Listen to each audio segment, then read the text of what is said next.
This is the Demystifying Mental Toughness podcast, hosted by David Charlton, and you're listening to this podcast to help you build your own mental toughness, or so that you can support other people or your clients better. Either way, you will learn more about developing this plastic personality trait that all but guarantees that you will perform better and lead a more prosperous life.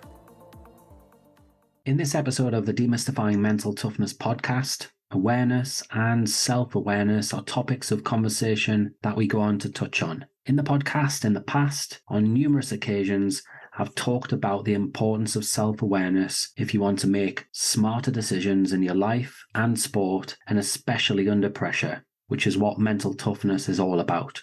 So this episode with Brandon Epstein certainly goes there. We go on to discuss emotional experiences. We chat about choking and self-doubt. Brandon often refers to our subconscious as he discusses these topics.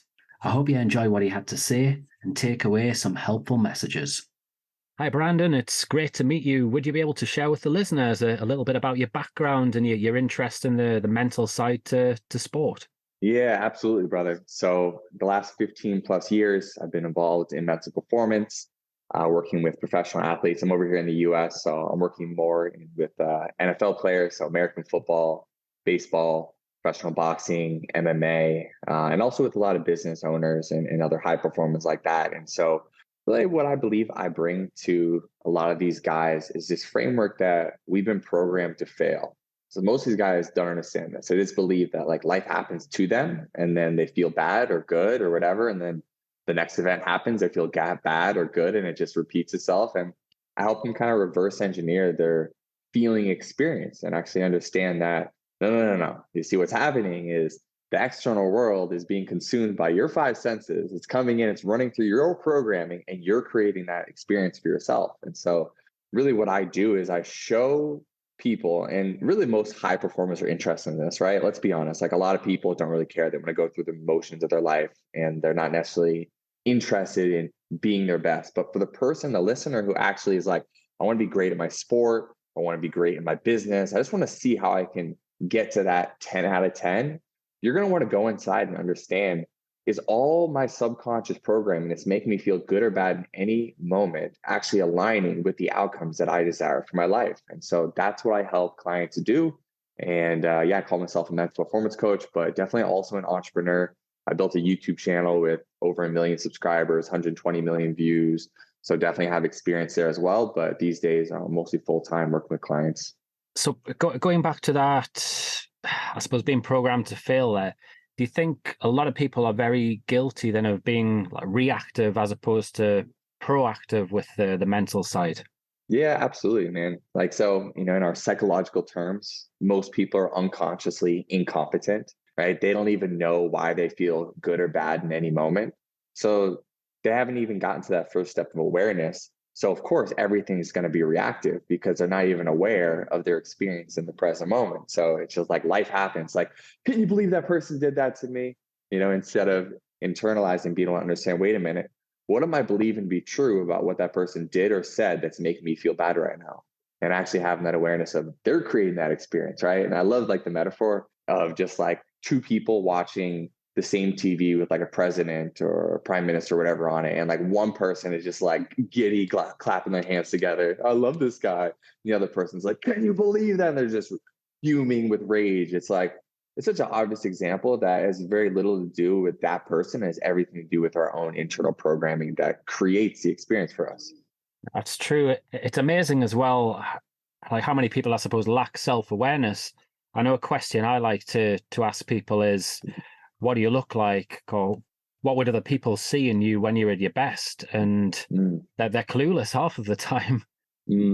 Yeah. So what would you add? What sort of advice would you give the highly motivated sports performer who lacks self-awareness? What would you say to them?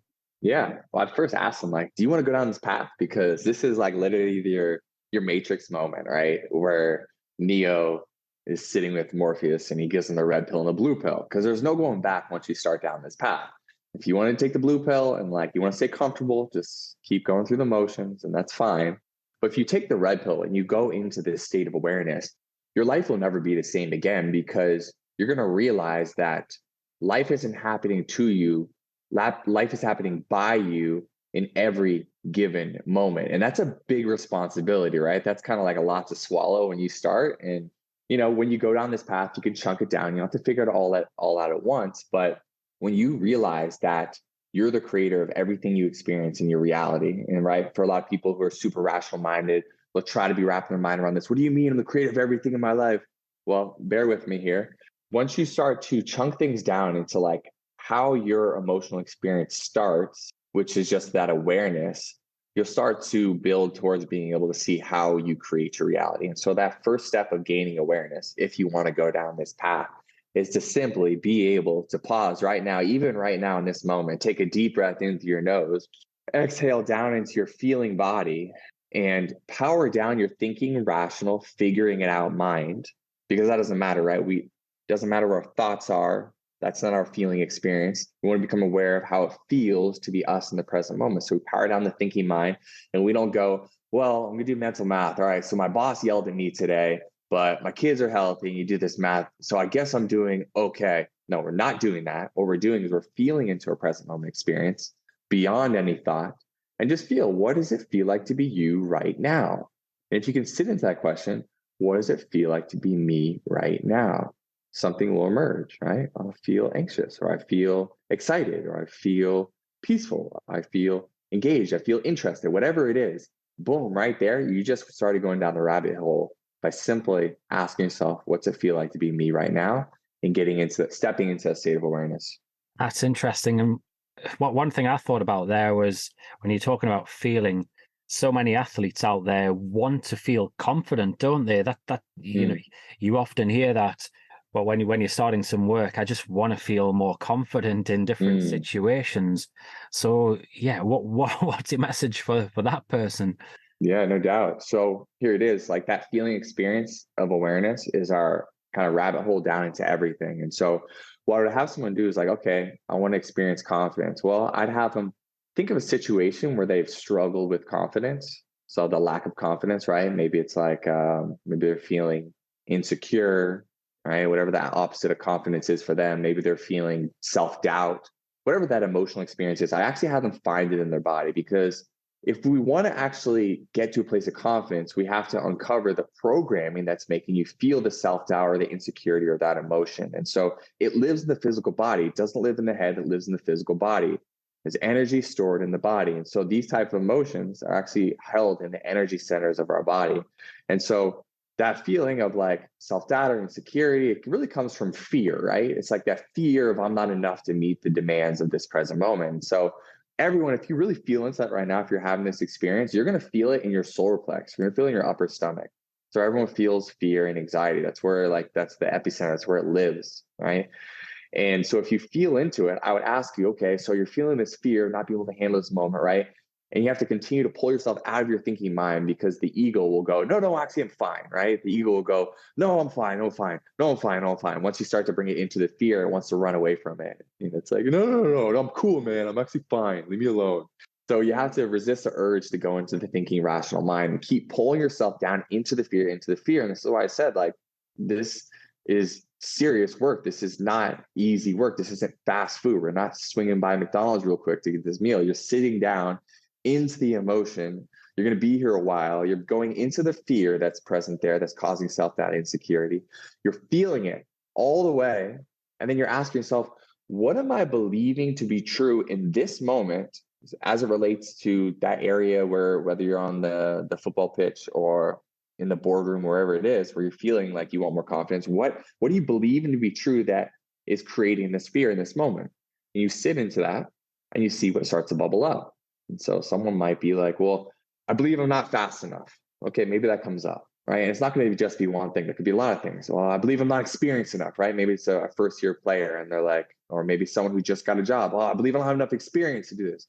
I believe I'm not smart enough, right? I don't believe I'll know, whatever it is. That's it. Those are the pieces of code where you've been programmed to fail.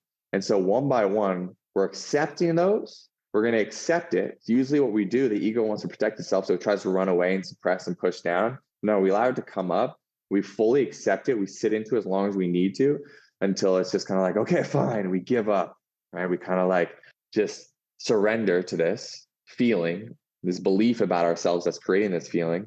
And then from that surrender, we're going to imagine there's like we're going to do some alchemy here. So if energy can't be created nor destroyed, we want to actually transmute this energy. So if we believe that we weren't experienced enough, we're going to now believe that I'm more than experienced enough.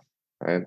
And so with my clients, there's a much more in-depth guided experience, which of course I can't just give here through a podcast to really move this energy around, but you can start to get an idea just by hearing me say this of like, okay, how do I access the subconscious, which is a supercomputer that runs my life that makes me feel a lack of confidence? It lives in the physical body. Well, how do I find in the physical body? Well, I follow the emotion. I feel into the emotion, and through that emotion, I find out what I'm believing to be true. So that believing to be true or false or whatever it is the piece of code that's messing you up right now. So you have to accept that piece of code. So it kind of loses this energetic charge around you. You surrender it into the past, right? Because life is always happening right now. I'm sure you hear that all the time in this podcast. So you surrender it into the past, you come back into the present. And in the present, you can transmute the energy into the opposite. So alchemizing to, well, I believe I have more than enough experience. I believe I know more than enough. I believe I'm more than fast enough, whatever it is. And you breathe through that and you start to allow that to seep down into your subconscious. And the subconscious, most of our programming comes between the ages of 0 and 7 years old. So as we become adults, it's a little more difficult to reprogram it. But what we do it through repetition. That's how we learn when we get older. So what I recommend doing is taking all these new beliefs and recording them on an audio file for yourself. So you can basically do self-hypnosis. I believe I'm more than fast enough. I believe I have more than enough experience. I believe I'm more than smart enough, whatever it is. You record yourself on like a voice memo. If you have an iPhone, they all come with the voice memo app. You record yourself. You listen to that every morning when you're still waking up because your brain waves are dropped down to a level that allows you to accept new beliefs because you're not in your normal beta wakeful state. It goes into that alpha state. You can do the same thing when you're falling asleep at night. You can also listen to it while you're driving your car. You can listen to it when you're going for walks. You can listen to it while you're working out. The repetition will help seep that down into your subconscious. And as a turn, when you believe that you're more than fast enough, you know more than enough, you have more than enough experience, the byproduct of those beliefs will be the emotional experience of confidence. So very long answer to come back to answer your question. And really what you end up doing as well by repeating those affirmations, if you like, you start seeing yourself, don't you, in different situations, and in effect you start doing some visualization around that. And in some ways, it's like going to the gym, isn't it? Where often you'll find in our type of work where a client might approach you and think they want a quick fix, one session fix. That's not going to cut it. But by doing that type of work time and time again, it's like going to the gym 3-4 times a week. And then you start, you can make huge differences further down the line. Yeah, absolutely. Right. Tony Robbins, great quote. I don't know if he came up with it. Repetition is the mother of skill. So I feel like it's very understandable for any athlete, especially, or anyone who performs in any way, because it took them so many reps to build that skill. So if you went however many years of your life, 20, 25, 30, 35, 50 years of your life with the same programming, do you expect to just like in, a few seconds just to have this programming transmuted? No, you got to use some repetition to rewire yourself so that programming can seep in. And because your body's going to resist it because it's there and you're still alive, right? So all of our programming is built out of survival. So your subconscious wants to go, whoa, don't change any of this. We're still alive. I have food to eat. I have a roof over my head. Everything's fine. Don't change anything. And so we have to override that like biological survival instinct to go, no, shut up. We're actually going to move through this. Yeah. We're actually going to move into something else, and it's going to be uncomfortable. And it might feel like dying in a way because a part of you is dying for you to expand into who you truly are. No, I like that. I would like to just have a chat about choking. So in a couple of hours' time, as we record this, my football team, they're in the English Premier League. They're playing a match, really important game. 3 games to go till the end of the season. And if they win, they've got a great chance of getting Champions League football. There's a good chance, or well, not a good chance. There's a part chance they may choke. And there's 2 other teams in the running as well in the race who again might choke over the next couple of weeks. So Yeah, just what are your experiences of dealing with athletes and teams who potentially have choked in the past and, and have difficulties with that? Sure. Well, of course, it all starts at the individual level, right? It's like really coming down to each person. And I like to think that we all live in our own inner planets.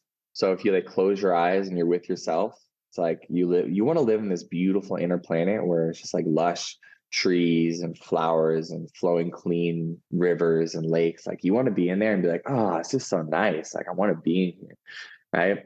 So if you're going to choke, it's because there's some chaos going on in your inner planet. There is sewage that's been leaked into the rivers. There are like syringes scattered throughout your river in your grass. There's trash dumped everywhere, right?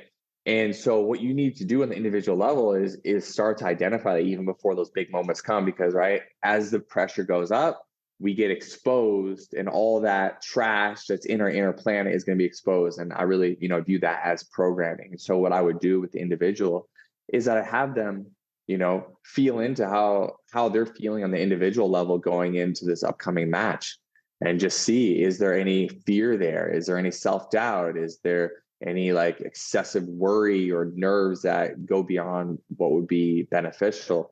Is there any shit? And a lot of it, may even could be separate from the sport itself. It could be stuff with their girlfriend or their wife. It could be, stuff around their mom's health. It could be coming from any different direction, or it could be about the actual moment they're about to meet itself. So I will help them go into their inner planet. And you want to identify in the same way that we just found like those beliefs that would help make you lose your confidence. For me, this is the same. I do the same process with my clients. It's like going in there and identifying, are there any beliefs that I have that would be in conflict with the outcome I want? Right? Like a lot of people, they get so close, even like business people, athletes, like when they're really close to having like that breakthrough success, they have this like gnawing belief in the background is like, yeah, things can only get so good. Oh, things can only get so good. It's just super common with high performers where it's like, oh, yeah, I can get that. I can have a good regular season. We can get this far in the playoffs, but things can only get so good, right? Oh, I'm having a good month financially, but I can't sustain this all month. I can't sustain this all year. I'm not going to keep making this much money. Or this relationship's been going good with my girlfriend or wife, but no, I'm not going to be able to sustain it. It's going to blow up. She's going to do something crazy. So it's this belief that manifests this reality we experience, which is I believe that things can only get so good. Like, and so I would go in there and just notice, is there any of that living inside of you of like the belief that I'm not worthy of having that next level of success. I haven't done enough yet, right? I haven't suffered enough. I haven't, whatever it might be for you. So it's going in the physical body and really feeling into that and noticing, is there emotion that can help us identify a belief in the body that will be in conflict with the outcome we want? And then again, it's the same process of acceptance, surrender, and then transmuting it to, oh, no, I believe that the farther I go in the playoffs, the better I'm going to play. Ooh, it's literally like a transmutation of that energy that was like, the more pressure is, the worse I'm going to play. No, the bigger the moment, the better I am. Right. So we really is doing this engineering, because what we're doing is we're not adding anything. Like you don't have to add like a bunch of things to become confident and to not choke. You're actually removing things. You're removing. So you come back to your true essence, because there's a reason why you got to this moment where you're able to play in the Premier League. It's because you're really good at what you do. So you have to come back to that essence of who you truly are and your skills that you already have. Don't think about going and getting anything outside of yourself. It's just removing and transmuting what's not serving you in your inner world. Yeah, and most definitely, because often in these moments where people do choke, it's like a PTSD style response, isn't it? Where physically and mentally the body just goes off on a tangent, essentially. Yeah, absolutely. It's like, I really think I love the metaphor of like the code. It's like, oh, there's a broken piece of code in here. So it just doesn't work. Everything just like shuts down, right? It's like if our computers right now were like, I don't know, programmed with a wrong piece of code, like the video just wouldn't work. Just like the call wouldn't work. It would just not work. You got to have all that code aligned for the machinery to do its thing. And our machinery is our physical body, our mind. And if we want everything to flow and we want to be able to channel that higher power and have that energy flow through us with ease and grace, we got to program ourselves to succeed. So as well as choking, I'm thinking in some cases, people will choke because of a fear of judgment. They'll be maybe worried about, I don't know, what spectators think, about what their parents, their family, their friends, and things like that. And you know, I suppose fear of judgment can be quite paralyzing, can't it? Do you want to again just expand on that? Yeah, absolutely. And really, I have this framework that I'll bring to just about everything around just reprogramming yourself, because that's just what works every single time. And so you have to come back into the body again. Start with the emotion of, okay, I'm worried about not performing in front of these people, whether it's the fans or my coaches or the owners of the team or my family or whoever it is, and come back into the body again and get to that first step of awareness around, like, what is the emotions here? Okay, it's fear. Oh, I'm afraid. Well, what am I afraid of? And you feel into that. What am I believing to be true that make me feel afraid? And maybe I'm believing that, well, I got to win the game for my team. I got to be perfect, right? And so this like feeling of I have to win the whole game myself, or I have to be perfect, is literally impossible. And so the second that, like, let's say someone like, steals the ball from you, or you turn the ball over, you're no longer perfect, and everything's going to implode after that. So like that's like the domino that's going to destroy everything else. And it's a very common thing. It's like, oh, I got to be perfect or everything, and everything is going to explode. Or I got to do everything all on my own. And it's like, oh, well, the second that doesn't work out because it's unrealistic, like everything is going to implode for you. So again, you want to rewire yourself. You want to identify that. I believe I have to be perfect. And then you rewire that into, I believe I have to show up and be the best I can in every moment. And it's like, deep breath, exhale. It's relieving. This is the relief. You take all the weight off yourself. It's not do or die in every single moment anymore. It's just controlling what you can control, right? And so, these conversations, like, to someone who's not actually doing this energetic work, they'll just sound like words. It's like, oh, that sounds nice. And I think a lot of people, like, they read motivational quotes or they read books on personal development, and it's just words until you actually internalize this and you do this work. Because yeah, I could tell you all the right things. Yeah. Oh, you're afraid of being judged. Okay. You have an issue with fear. Well, let me ask you, well, why are you so afraid? Well, and if I get you down far enough, well, because then I'll be a failure. Well, what happens if you are a failure? Well, I'm going to lose my contract. And what happens if you lose your contract? Well, I'm going to go bankrupt. I won't be able to feed my family. And you like take someone all the way with it, right? You eventually end up in this like completely irrational place of, I believe if I turn the ball over one time, which is, if I'm not perfect, then everything I work for is going away and my family and I are going to be homeless. Sounds completely irrational, but actually the subconscious doesn't really think that way. It's just more of like working off survival. And if it feels like the stakes are so high, it's going to make you internalize in that way of like, it really is do or die. Like, if I don't play perfect, I'm going to be homeless. I'm going to lose everything. And if you talk to someone rationally about this, they'd be like, no, it's not true. But if you take them into their body and you go far enough through it in the physical fear, a lot of times that's where you realize there's so much pressure built around it because it goes all the way to that extreme. And so we have to transmute that and let them know, okay, I believe even if I'm not perfect, I'll still be able to keep everything I work for. It takes the pressure off, because ultimately what we're trying to do, we're trying to get the athlete, the performer, just to come back to the present moment and do what they already know how to do. I think what one common theme, common thread that I'm picking up from this conversation is, obviously you've talked about awareness, and really what athletes or anybody needs to do if they're going to improve is A, be honest with themselves. Well, A, give themselves time, and then B, be honest with themselves, don't they? Because do you think there's an argument to say that today in life, it's such a fast-paced world that people just end up doing, and they don't allow themselves that bit of space? Yeah, absolutely. Everyone's rushing ahead.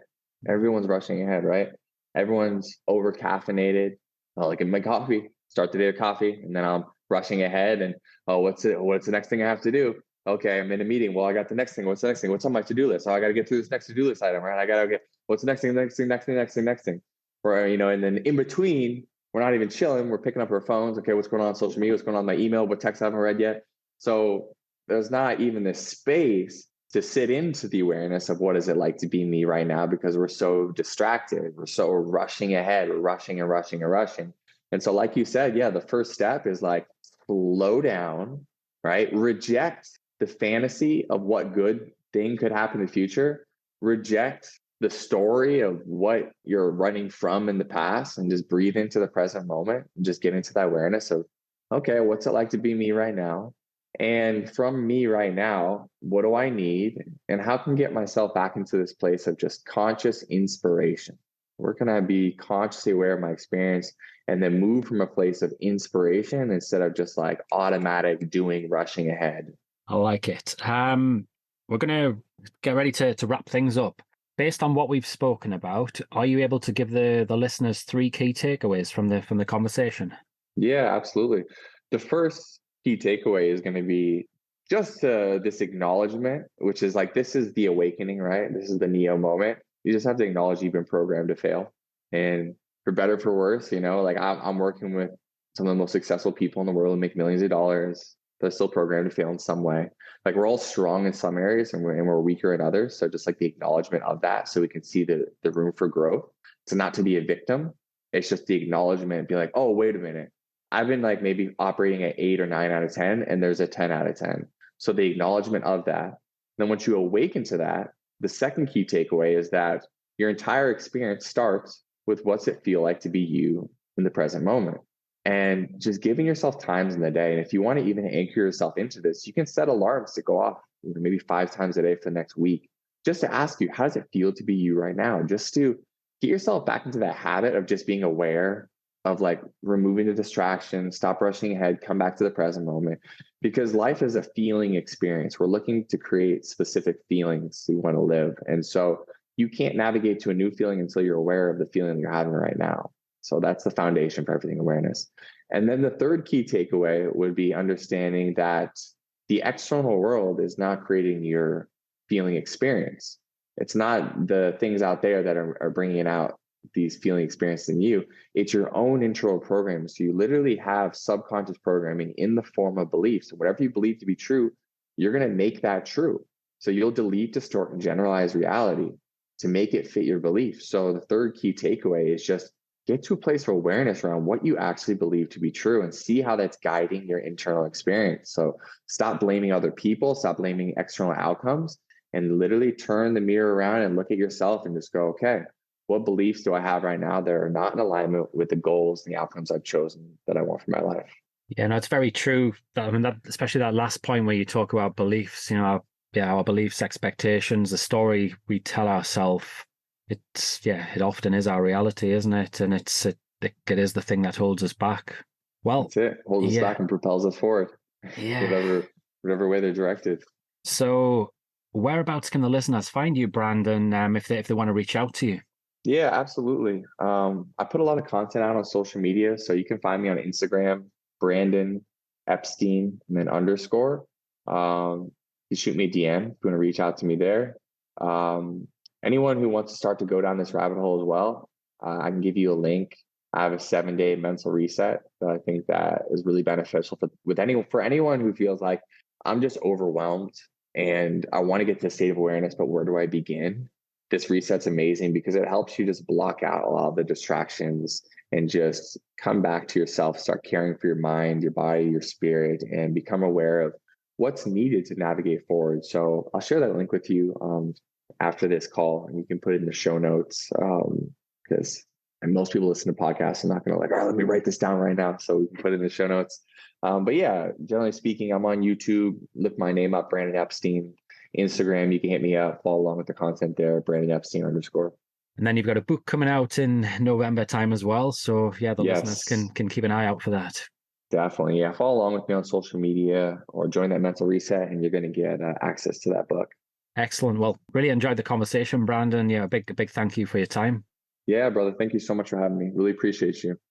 It was really enjoyable talking to Brandon there. And this episode, it took me back to the start of my journey into the field of sports psychology, where in 2009, after being made redundant from my previous role in my early 30s, I took a gamble and I changed careers. I went on to start a degree in psychology, and my drive and eagerness to gain work, to make a positive difference in people's lives, then took me to the world of performance coaching, NLP, and hypnosis. I subsequently went on to spend a few years of training in this area alongside completing my degree and later a master's degree and a chartership with the British Psychological Society called Stage 2 in Sport and Exercise Psychology.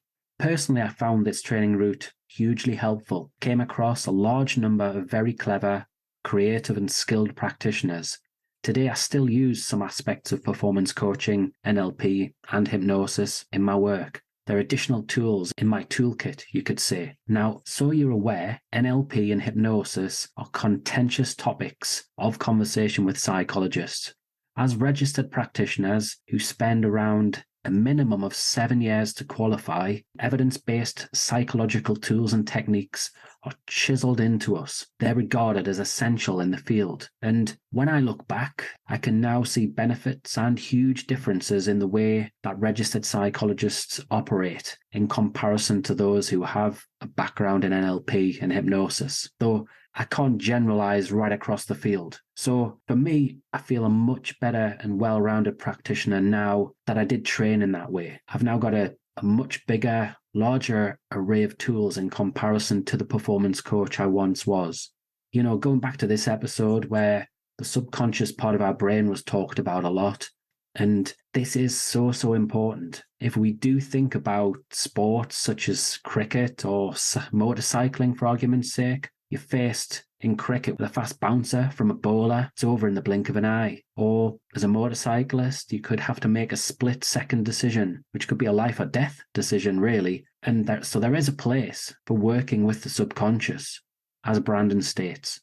Now, again, when we think about the role of psychology and mental performance, it's important to do your homework. Some people are very clever in their marketing. They've simply read a book, or they've done a course which has been a weekend course, and they go on to call themselves mental performance coaches, mental skills coaches, or mind coaches. Some are very good at what they do. They do a whole range of courses. Some have poor ethical standards. Some don't. This is all drilled into us as psychologists, so it's something to factor in.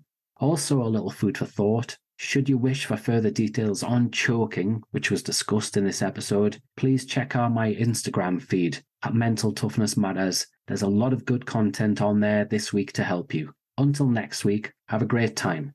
If you enjoyed this episode of the Demystifying Mental Toughness podcast with David Charlton, do check out my website, sport-excellence.co.uk, and my online sport psychology resources. The Sport-Excellence website has essential resources for anyone looking to build their own mental toughness or the mental toughness of their athletes or teams, or if you want to achieve peak performance more often or optimal functioning. The Sport Excellence website has everything you need to keep moving forward and thrive. So go on, head over to sport-excellence.co.uk to find out more.